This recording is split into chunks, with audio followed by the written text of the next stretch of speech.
At this point in Angry Birds history, the games had become a successful series, with each sequel continuing to see updates. But people wanted more, and would have nothing to consume once they'd beaten every level in each update.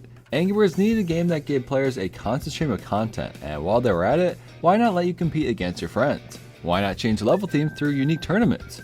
Why not make it a Facebook game? This is the story of Angry Birds Friends. Hello everybody, and welcome to the least popular video in this series guaranteed. I want to re-rank every Angry Birds game, but I just know people are less interested in this game than the others, mostly because I also feel that way. But Angry Birds Friends is really important to the history of Angry Birds, whether you like it or not, and it's one of the few games that still exists to this day. 4 games in, and this is the first to still be alive and kicking. The majority of this video is going to focus on looking at every tournament the game has ever held, which is an insane feat for sure, but before that, I want to find out how this game came to be. Back in 2012, mobile games were made a lot differently than they are today. Games were made, released, and finished. Try to think of a big modern mobile game that's like that. It's a trick question, they don't exist. Mobile games are all services now, something you never stop giving your attention and money to. This is an idea Rovio was looking into all the way back in 2012, and in a way they were really ahead of their time. The biggest aspect of this new game was its social nature. I couldn't find if Facebook games inspired Rovio or even reached out to Rovio, but it's easy to see why the game released there first. Games like Farmville, Words with Friends, Candy Crush, they were all massive at the time and it felt like everybody was playing them. It's funny how all these games still exist but have absolutely no affiliation with Facebook anymore. Anyways, Facebook was the place for social-based mobile games, so it was a no-brainer to release their brand new title, Angry Birds Facebook. Wait, what? They were clearly going all in on this being a Facebook title, but would change it to Angry Birds Friends in just a few months. Angry Birds Facebook was very different than how we know it today. It didn't feature weekly tournaments, it really didn't offer any new content. Instead, it was classic Angry Birds levels from Poached Eggs, Mighty Hoax, and Surf and Turf, a level pack made to promote this new release. I didn't actually know that. I always wondered why they made it unique from the rest of the packs in the game. You did compete with your friends, but only on existing levels. Crowns appeared on the stage to represent your standing amongst your friends. A gold crown meant you were officially the alpha of your friend group, and every Facebook user legally had to poke you as commanded. The game introduced power-ups to the series, which was pretty necessary for a Facebook game. I definitely remember the worst part of Facebook games was how many relied on you playing for a minute or two and then being forced to wait hours to continue, or of course you could pay to skip it. Always remember Facebook for starting this horrible trend for mobile games, people. Angry Birds Facebook was a fine idea, but pretty quickly evolved into Angry Birds Friends. In May of 2012, it got a full re-release, giving us all the content we had before, but the brand new feature of weekly tournaments. 4 new levels were released every week with the exciting opportunity to play new levels and beat other players. You'd get rewards for being the best, meaning more power-ups to use in future tournaments. Or, if you're rich and all your stupid ugly friends are poor, you can just pay to win. If you've ever spent money on Angry Birds Friends, please take a second to reflect on your life choices. Anyways, the tournaments mostly used existing level themes and ideas, and over the years there have been special, unique tournaments that eventually became much more prominent for the series. Not every week featured completely new levels. Time to time there were reused levels for these generic weekly tournaments. The unique tournaments are truly the selling point of the game, the main reason it's still around, and the main reason people still play the game. In just a minute we'll start going through them, but let's touch on the rest of the game for a second. Once weekly tournaments were added, the game continued to grow, and like every other big Facebook game, it eventually became its own app. You could play on Facebook or the app, but this was really when the game became Angry Birds Friends. Every staple of the series was here. The main flock, Bad Piggies, 3 stars, and the new power-ups for the game. The standout one was the brand new Wingman, who would sort of become a mascot for the game. It's a way to use a free Terrence at any point in a level. It may not always be great, but imagine a stage with just red or the blues available to you. Terrence could destroy a stage like that for you. He's in tons of games now, which is cool to see. You can make unique avatars too, which is one of the most customizable things I've ever seen Angry Birds allow. The game would eventually get a few new level packs: Picnic Beach, Pigtails, and Golden Eggs. And Green Day? Seems like their first experiment for special levels was with a level pack instead of a tournament.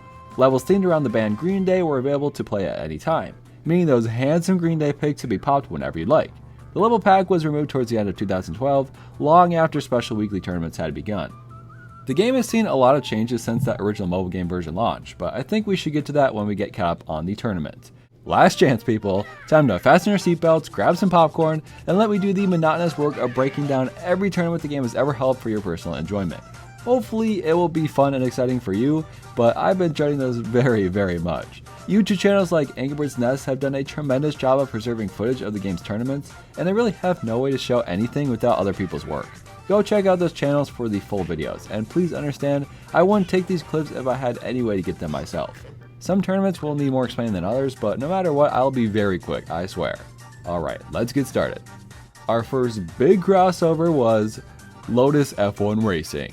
Cars and Angry Birds, truly before their time. This was released in September of 2012 and really kicked off the unique themes. Next was the Halloween tournament, officially bringing Bubbles to the game. Wingman got to be the hunter? Zombie pigs would rise from the dead where regular pigs died? They really went all out. Then in November, they combined the Lotus F1 theme and Angry Birds Star Wars?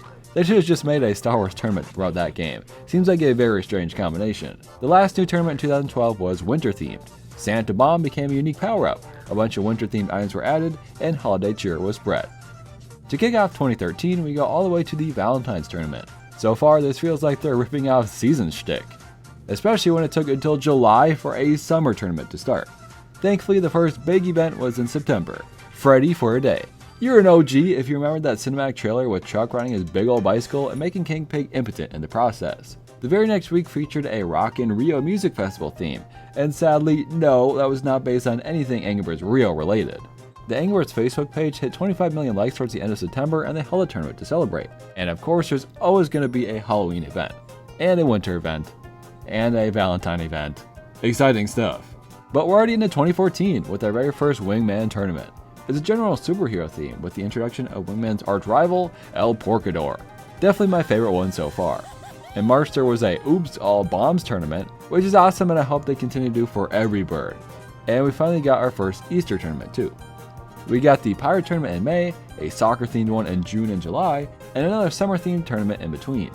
They tried an Oops All Chuck tournament too, leading up to the second Wingman tournament titled Revenge of the Cyporcador.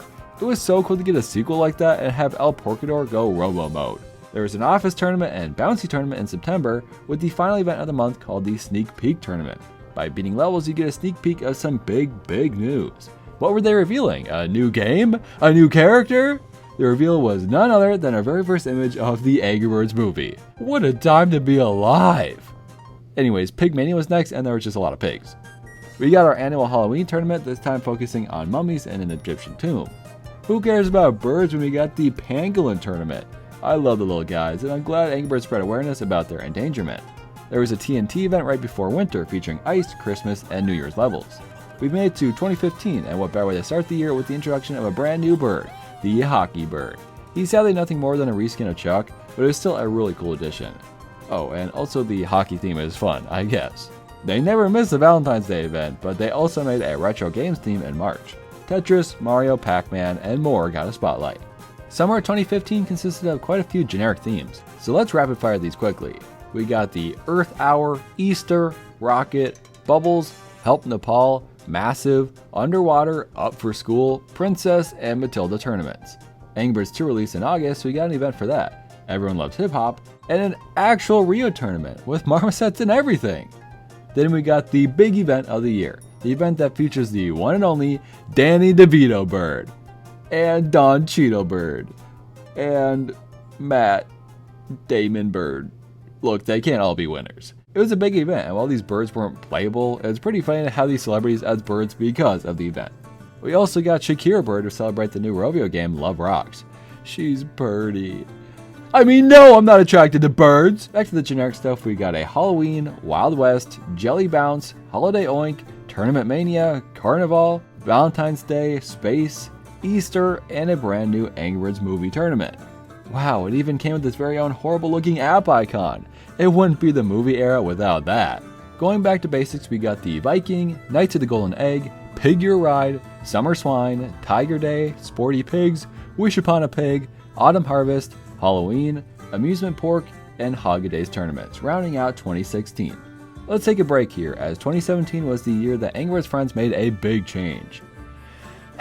Mostly a visual change. You're allowed to have whatever sort of opinion you want on this style, but man, I think it looks so unappealing. It's just worse, alright? I don't know who thought they should take all the personality and joy from Angry Birds and leave us with these lifeless characters instead, but I will always resent them for it. My poor Hal will never recover from this travesty. This eventually became the style for Angry Birds Reloaded too, basically replacing the typical style for the games with this look instead. Why wouldn't they have gone with Angry Birds 2? That game looks great! Even Hal gets to look good. It's not fair, man. Not sure when this was added, but before you can play tournaments now, you have to play the Piggy Tower. I like the idea of slowly unlocking birds over time, but the amount of levels you have to play before you can compete is insane. I really don't know why you'd play all 100 of them either.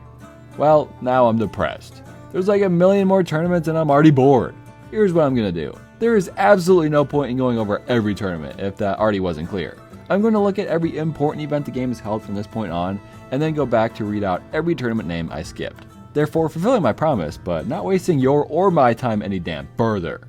The only notable tournaments in 2017 were the Angry Birds Blast and Evolution Celebration tournaments. Both featured elements from the game they are tied to, with a bunch of Evolution characters getting their own sprites. We also got Rampage in this update, and I'd like to move on now before he takes advantage of me! They really started to slow down on new tournaments from 2018 to 2021, which is strange because they did the complete opposite in 2022 and 2023, with the most tournaments out of any year before. Not sure if COVID played a part in that, or maybe it has something to do with the classic games getting removed in 2019. I'd love to hear conspiracy theories. 2019 had a tournament for Angry Birds Dream Blast, and while Pigfoot Goes Camp Pig is one of the most generic events ever, it does feature the one and only Pigfoot, and that deserves mentioning. We got the infamous Smurfs tournament in 2021, featuring Cage Smurfs and literally just a man. I'll never understand why they didn't just dress up pigs like Smurfs and Gargamel instead of just putting PNGs of them in there. 2022 was the 10th anniversary of the game, and I'm pretty sure it held more new tournaments than any other year of the game. The Popeye tournament is here with a pig dressed up as Popeye instead of putting a damn PNG of him in here. Like I said, such an obvious choice to make, dude. Honestly, the only other tournament worth noting is the Sonic one we just got a couple months ago. Sega bought Rovio a while back, so they held events in all their games to celebrate the occasion. I think Friends had one of the better events, with tons of Sonic themed elements in the stages, complete with the Eggman Pig himself. I truly can't believe there's an official Eggman Pig in Angry Birds, dude. The tournament going on while I make this video is just a generic one, but I think there's one to promote these weird sad renders they've been posting on Facebook coming soon. Well, if you're still here, good news. I'm going to ramble off the hundreds of events names left to cover. I don't blame you if you want to skip to the conclusion, but the names are kind of funny if I'm being honest. I'll try my best to show promotional art or footage if I can, but please don't blame me if I end up putting some random levels to watch in the background. There's only so much I can do here. The remaining tournaments are Year of the Rooster, Designed by You, Love is in the Air, Pig Day, Bunny Business, Spring is Sprung, Pig Out, Tropical Eggscape, I Want to Ride My Pigsicle, Elephant Day, Party with Hatchlings, Day of the Dead, Santa Cole and Candy Claus, Ancient Greece, Q Pigs in Venice, Cherry Blossom, Hand Egg, Swine Pays, Kentucky Free Chicken, Diwali, Pink Friday, Piggy Proposal, St. Piggy's Day, Junk Food, Detect Pigs, The Flingstones, Everton, 4th of July, Fallen Pigs, Australia Day, Pigopolis, The Good, the Bad, and the Piggies, Player Design, Slingsgiving, Pigsmas, and New Year Tournament. Liking the name so far? Really sad I missed out on the Flingstones, honestly. Anyways, that was from 2017 to 2021. Let's get through the next 3 years. Angry Birds Journey, Player Bird, Egg Drop, Cinco de Mayo, Dungeons and Piggies, Aqua Pigs, Playing for the Planet, The Great Outdoors, Fire Week, Farmageddon, Pigs in Space, Synthwave, Piggy Meal, Action Movie Mayhem, Ancient Egypt, Pig or Treat, Season Slingings, Lunar New Year, Superbirds, Q-Pig's Arrow, Veggie Power, Jurassic Pork, Pranking Pigs, Burning Pig, Spanish Vacation, When Pigs Fly, Stone Age, Porktopia, Porkball World Series, Wings of Freedom, Roller Porker, Pig Paper Scissors, Dead Hams Tell No Tales, A Fistful of Bird Coins, Thanks Pigging, Plan Swine from Outer Space, Snout Down Hamalanche, Hammy New Year, Pork Divas, Hands from the Past, Super Pork Bowl, Porky Passion, Earth Flock, Angry Eggs, For Flock's Sake, Day for a Picnic, and finally, Birds Helping Birds Tournament. Who the hell turned these from normal names to the worst Angry Birds puns I've ever heard? Thanks Pigging sounds like a freaking sex episode. For Flock's damn sake indeed. Okay, I had to come back and add a section just to talk about these loading screens. I may not like the style of the game itself, but man, do some of these go hard. I love seeing an angry cow in the farm one, the woolly mammoth looks insane here, and nothing quite tops the Jurassic pork one. I'd freaking hang this up on my wall, dude. Whoever does the art for these should be proud of their work and for bringing some life to these tournaments. Of course, this list will become immediately outdated. I hope I've conveyed how few tournaments are actually special in some way today, so I really don't care if I miss out on some more bird puns. But with all that crap out of the way, let's talk about my actual thoughts on the game. To be totally fair, I didn't play much of this game for the video. I really couldn't. What am I supposed to do? I'm mostly basing my thoughts on the current state of the game, which isn't a good sign for this ranking because I hate the current state of the game. But when the game first released, it was a cool idea, letting you directly play new Angry Birds levels with your friends. The tournaments certainly weren't no Pigfoot, they were pretty generic. But as I always say, Angry Birds is best in its most simple form. As the game went on, levels got less and less focused, and more massive. So it's basically like every other game in the series then. Yes, except this game takes it a step up because of the thousands upon thousands of levels they've made for it. It's finally gotten to the stage where the levels don't even have a point to them. They're just massive structures that each get taken down the exact same way. What has this series even become now? At one point in time, Angry Birds levels felt special. To a lot of us, those early games still feel special, especially revisiting them. But Angry Birds Friends sought to wear out originality, the players, and most importantly, the people who made the levels, Rovio. With weekly tournaments, we're getting more Angry Birds levels than one person can take. You are guaranteed to get sick of the gameplay style if you play enough of this game. And suddenly, Angry Birds has lost its magic. Every level feels the same. Designs are uninspired. Every good idea has been used up and spit out for a weekly event, and somehow they're still forced to pump out new levels. It's not only ruined itself, but the idea of the Slingshot games as a whole. From this point on, every Angry Birds game needed to have some sort of gimmick or just completely new gameplay style, and I have to imagine this game had a big role in that. For longtime players of the game, I'm sure you have extremely fond memories of some of those classic tournaments. Maybe you like some of the crossovers you've seen because of the game. Or maybe, if you're like me, you feel completely burnt out and uninterested in the game. It certainly doesn't help that they've actively attempted to ruin it as time goes on. At one point in time, Angry Birds Friends was a decent game, and slowly but surely it has dug itself deeper and deeper into everything that is wrong with the franchise. Every existing Angry Birds game is a service now, something you must play day after day with no end in sight, and that all stemmed from this one simple game. Angry Birds Friends is not the worst Angry Birds game to exist, but I do think it deserves a D tier. Angry Birds Friends is somehow one of the remaining Slingshot games, something every Angry Birds fan wants so dearly. And despite this, there's absolutely no reason for me to ever want to play this game. It's a sad, cruel reality that modern Rovio has cursed us with. If you miss the original version of Angry Birds Friends as much as I do, there's an amazing fan-made remake called Angry Birds Refresh. Not only does it repair the original look of the game, but the classic customization of a profile picture, story mode levels, and weekly events you can compete with through Discord. Such a genius idea, and very well done. If you miss Angry Birds Friends, don't play Angry Birds Friends, play Refresh instead. Even if you don't care about Angry Birds Friends, I really appreciate you sticking with this video. Currently not feeling great about it, honestly. So let me know how it compared to the others in the series. I think it's just a hard game to review. A ton of people became members and patrons after the Angry Birds Rio video, which was so cool to see. It gave me confidence to make this video at least, and if you'd like to see Space, Star Wars, Go, and of course, Epic, then please consider directly supporting me. I don't make very much from these videos, so I really need the support to keep the series going. Thank you all who have already done so. Especially my members, Leland, Patrick Barjan, Bright Streak, MD Switchy, Dolphinar H2O, Dojo Master, Lavatane, Jasper TV, Keep, Omegon, Gall Guy, Jep the Legend, Cheaper Ying, Gotham, Marie, Callum Ford, Dawnstar Plays, Stuff Happens Sometimes, Peacock, Sharky, OK, Cyro is Taken, Pika Girl for You, I'm Just So Tired, and Rafael. And Crystal Creations is back! Next time, if we're able to continue, would be Angry Birds Space. I know a lot of people are looking forward to it, so I hope to have the chance to do so. I haven't played through the game for a while, so I'm personally pretty curious to see where it ends up going on the list. I'll see you then. Goodbye. It's finally gotten to the stage where the levels don't actually have... It's finally gotten to the stage where the levels don't even have a point to them. They just... You're an OG if you remember that... You're an OG if you remember that cinematic trailer with Chuck riding his big old bicycle and making King Pig feel intimate. You're an OG if you remember that cinematic trailer with Chuck riding...